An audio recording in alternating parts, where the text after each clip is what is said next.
Hey everybody, welcome back to Watch It Played. My name is Rodney Smith and this is... Pet McDonald, and we're here to conclude our playthrough of Guild Ball. Well, that's optimistic thinking. I don't think we're going to be concluding anything, although I know the viewer got the most votes was thinking perhaps you could win this turn. Perhaps. But you know what? No matter who wins, everyone's helped both of us, so I suppose... Everyone's a winner. You're all, except for one of us. Yeah. One of us is definitely not going to be the winner. We had suggestions, and we got sort of two that got about the same number of votes. One that wasn't very specific and one that was very specific. So I think we'll probably go with the one that was more specific. Does that make sense? That's fair. And they came from Master Meeple Cake? I think it was Master Pancake or Master Meepin Cake. And Drew Schradle? Schradle? Listen, I think sometimes the people who get the most votes are the ones who have the names hardest for us to pronounce. Yeah, I mean, it's YouTube comments as well, so I don't know if that's their real name. Like, is Master Meepin Cake someone's real name? Right, Meepin Cake could be a last name. I don't know, so I don't know whether to pronounce it as a word or as a name.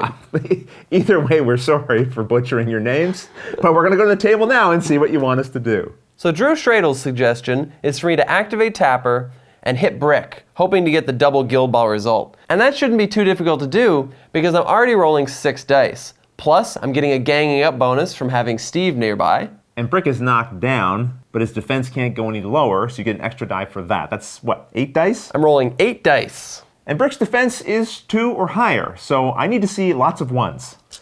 Let's see.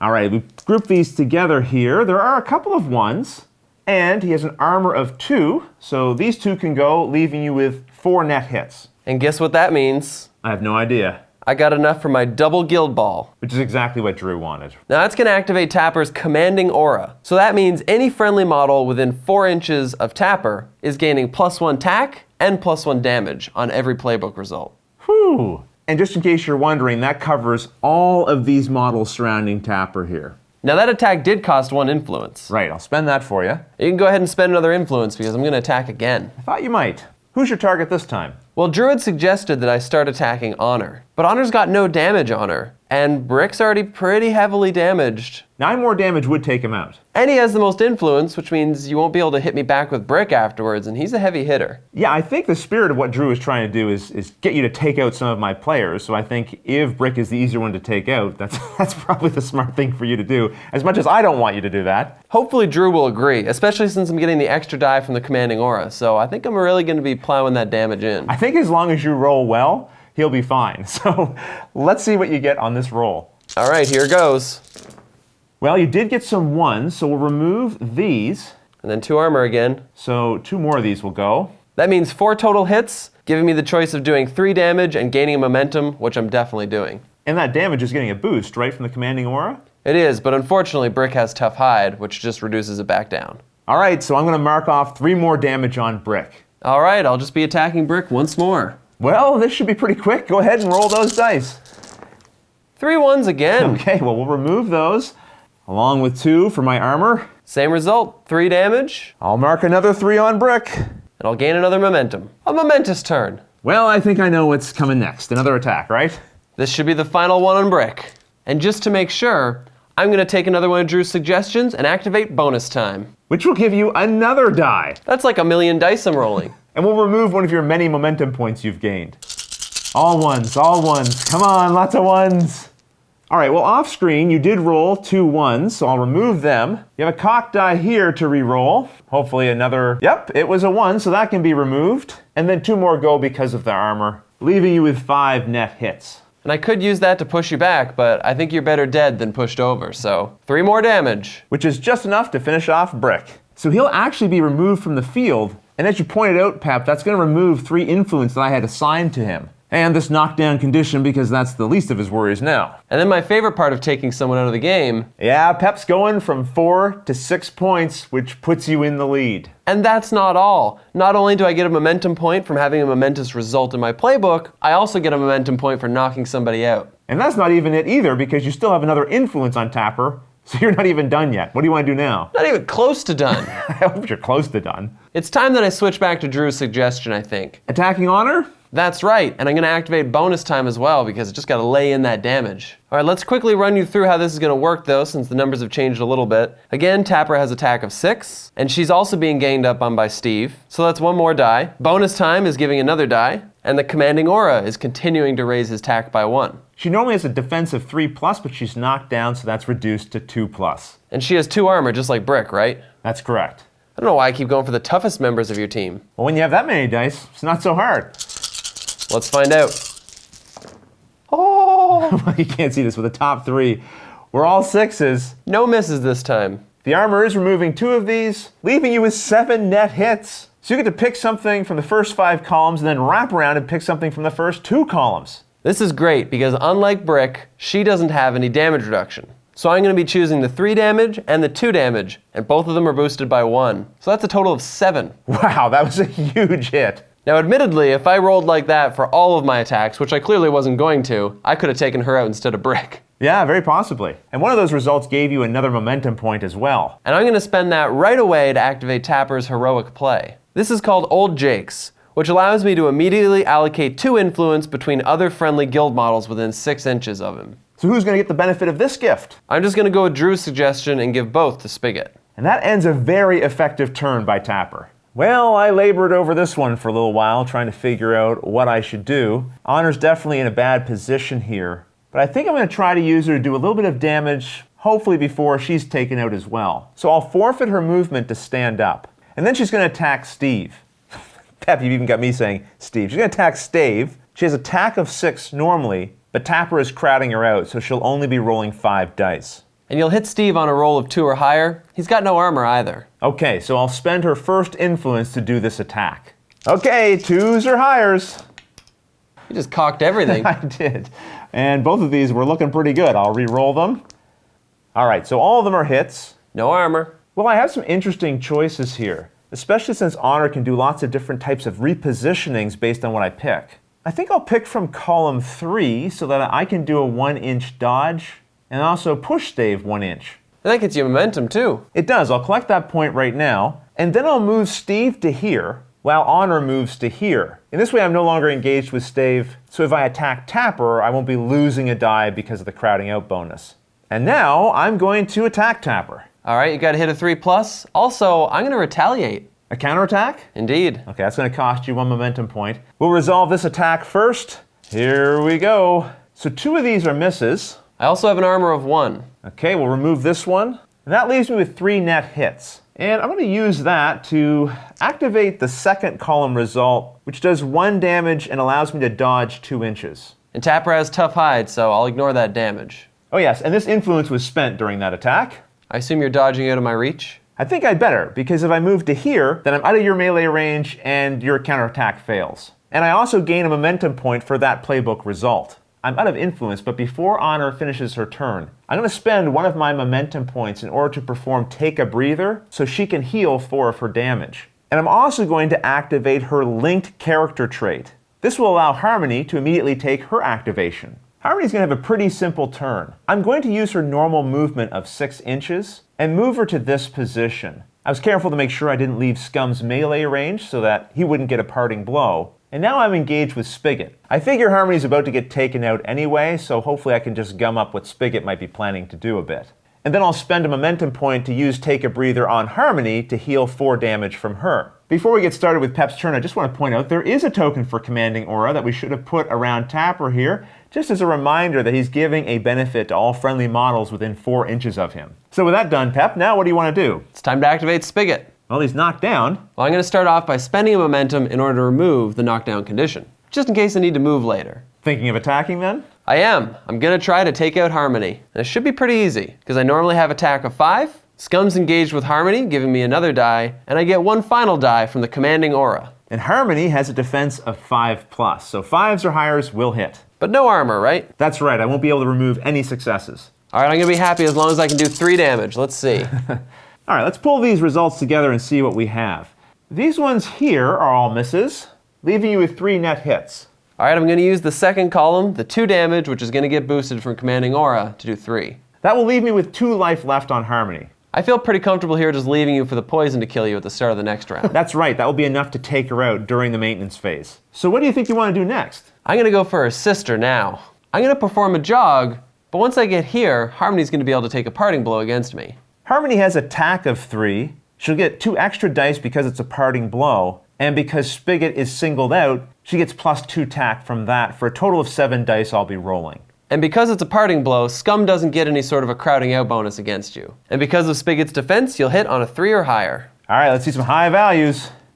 Okay, well, we have 1 miss here. And I have 1 armor. So we'll pull this one too. And that means 5 net hits. I wouldn't mind generating a momentum point, but during parting blows you can't, so I'll just go for the most damage I can, which will be 3 from the 5th column. And then Spigot can continue his movement. Which will put him here, allowing me to start attacking Honor. So how many dice are you rolling now? Well, he's normally got attack of 5, and still within the aura of Tapper, which makes 6. And Honor's defense means you'll hit on a 3 or higher. Here we go. Okay, I see lots of hits here, except for this one. And I'll remove 2 because of my armor, leaving you with 3 net hits. I could use this for damage, but I really want to knock her down. So I'm going to use the 3rd column, knockdown, plus gain momentum. This is going to make her easier to hit the next time you attack, and I assume you're going to attack again? Right, so you can remove both my influence there, 1 for each attack. Yes, we forgot to spend the other one, didn't we? So this will be Spigot's final attack. Once again rolling the 6th die, but now you'll hit on 2s or higher. That's right. Okay, well this time, everything hit. I'll remove 2 of the dice because of my armor. This lets me hit my 4th column, which is 3 damage, plus 1 from the aura. Okay, Honor now has 10 life remaining. That generates me another momentum, and ends Spigot's turn. I only have 1 model left on my team to activate, and that's Marbles. I'm going to try to use Goad here on Hooper. This is going to cost me 1 influence, and it's not automatically successful. I roll as many dice as the cost, so 1 die, and then I'll need to get Hooper's defense or higher. 3 plus. All right, here we go. And it's a miss, unfortunately, so the goad will not be happening. If my goad had been successful, I would have been able to move Marbles in such a way that effectively Hooper couldn't have done anything this turn, which would have been really nice. So now I'm left with just trying to get in his way, so I'm going to move here using his jog of 6 inches. I'm going to activate Scum next, starting off with Scum's Shadow-like ability to dodge 2 inches to about here, which should put him out of the range of Harmony. Right, the rest of your movement won't get any parting blows. And then Scum's just going to go for a casual jog between Steve and Spigot, so he can end here in order to attack the other sister. So Scum normally attacks with attack of 4, still getting +1 from the commanding aura, and +1 from having Spigot nearby. Good old ganging up. And Honor, who has a defense of 3+ normally, will get hit on 2 or more because she's knocked down. All right, come on, no ones.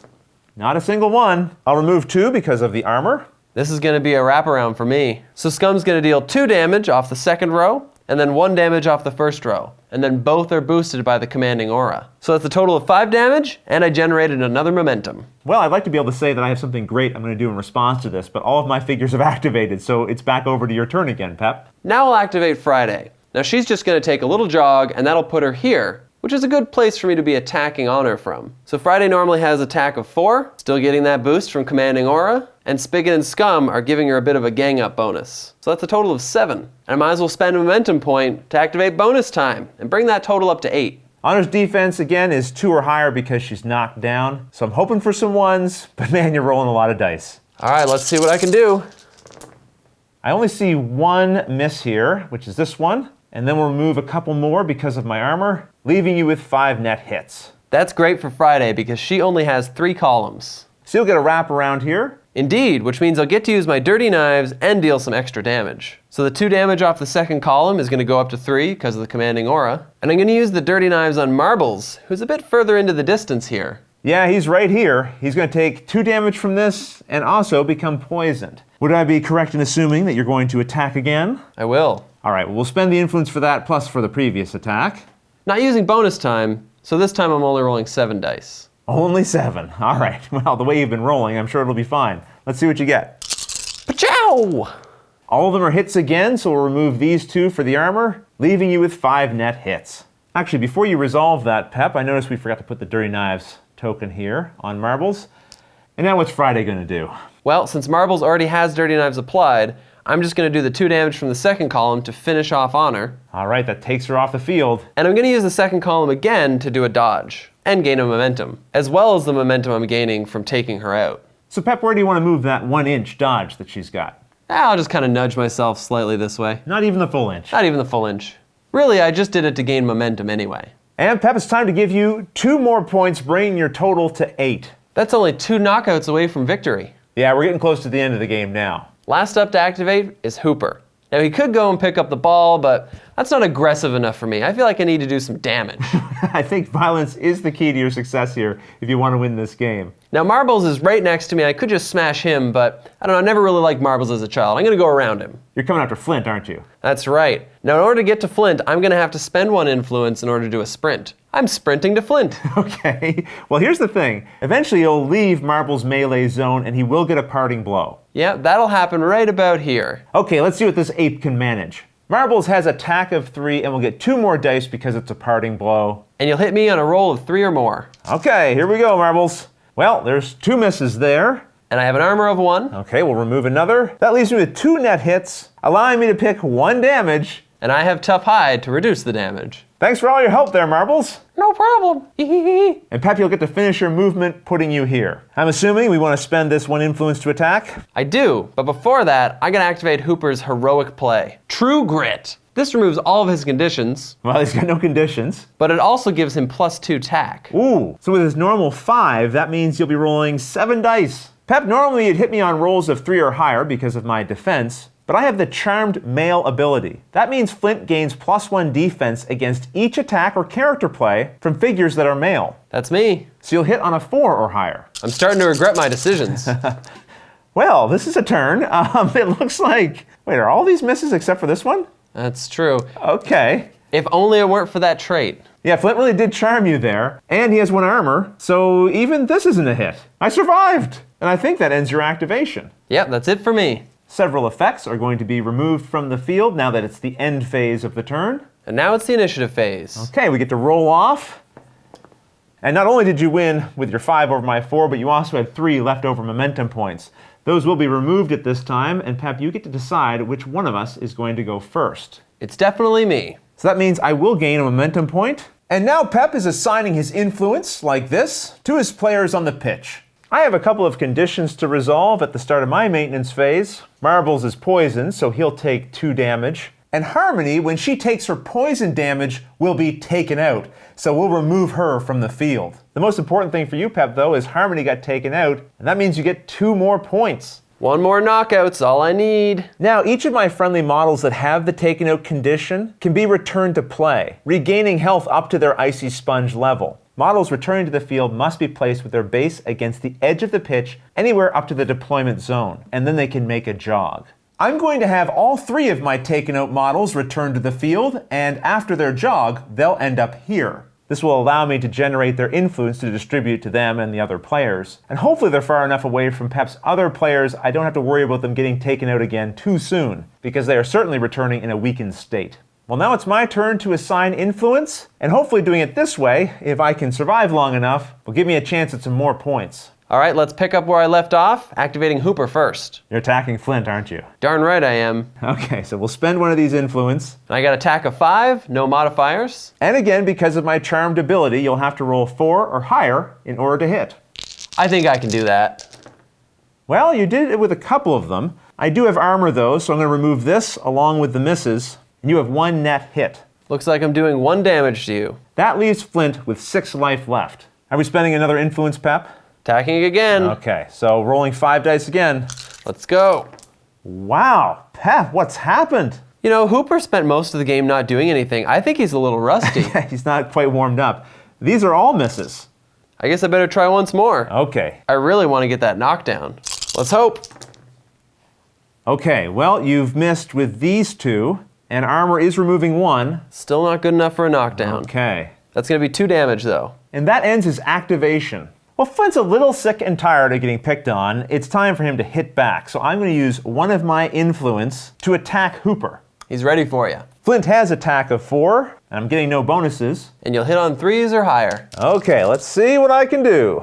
All right, well, there's 3 hits. And I do have 1 armor. I wouldn't mind getting the momentum, so I'll pick from the second column, allowing me to push you 1 inch, and then I get a 1 inch dodge. Once those repositions are resolved, we'll end up here. I'm now going to spend 1 influence to activate Flint's Where'd They Go character play. This will put him here after a 4-inch dodge. This is important because I do hope to pick up the ball and then make a pass to Mallet, but I want to be within 4 inches of Mallet to get his bonus. So I'm going to spend one more influence in order to make Flint sprint. I'm going to choose a path that takes me by the ball so it will snap to Flint, putting him here, which is within 4 inches of Mallet. You know what I'm realizing now, Pep? I don't actually need to pass to Mallet. I'm within a kick distance here. I can have Flint take the shot on goal. Yeah, since he's boosted by Mallet's football legend, right? Yeah, his kick distance is actually 9 inches now. He normally would roll 4 dice, but Mallet's aura is giving him 1 more die, and I'll spend 1 momentum point for bonus time just to be extra safe. The other momentum point that I have I'll also spend in order to make this shot,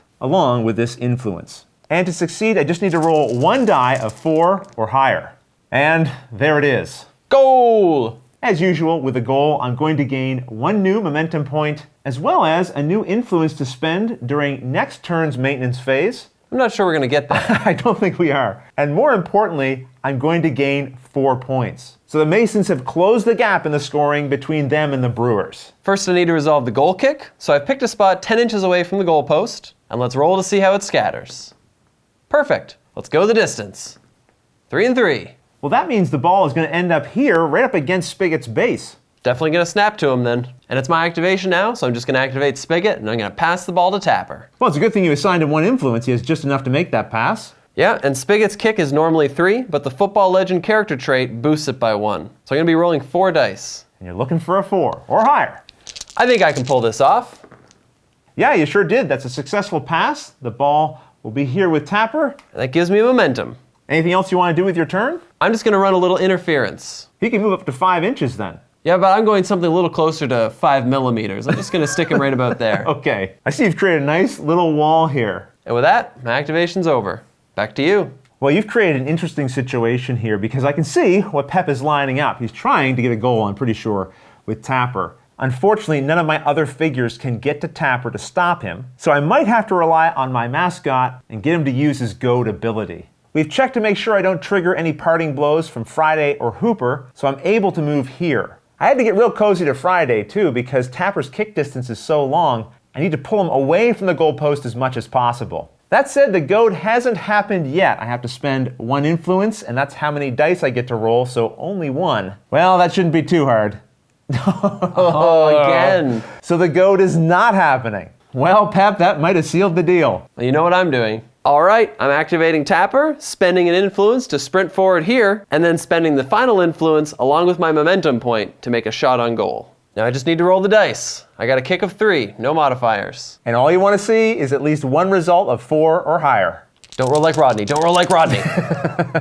Oh, that's a screamer. It is, you got 2 6s. Not that, it's over. But It is technically over. But might as well finish it with a screamer. You would get 2 momentum points for that. But you scored a goal, which is going to give you 4 points. Pep, this scoreboard can't even contain your final score. You got 12 points, well, more than that actually, so you are the winner. Woo, go Brewers! I was the Brewers, right? You were the Brewers, yes. What was that chant that your fans had for the Brewers? Oh, Boo-Rewers! Right, that's what I want to say. Boo-Rewers. No, you won fair and square. In fact, you won not just with violence, but also by scoring a goal. I would have preferred to finish with violence, but it just didn't work out that way. I had to score a goal. Yeah, and I needed a little more violence in my strategy, I think. But I know that now for next time. But don't worry, there'll be plenty of violence later when we're celebrating over a brew. Okay, good. I'll look forward to that. Well, listen, hopefully you have a good sense of how the game works. And don't forget, these are just 2 of the teams. There's several other teams you can choose from as well. And even within the teams, you can swap different players in and out and change the composition. That's right. There's even a guild that's specifically designed to have players brought in. Right, the Union Guild. Exactly. I really like the turtle. Okay, well, that's good to know. Well, listen, if you have any questions at all about anything you saw here, feel free to put them in the comments below, and we'll gladly answer them as soon as we get a chance. But until the next episode, Thanks for watching.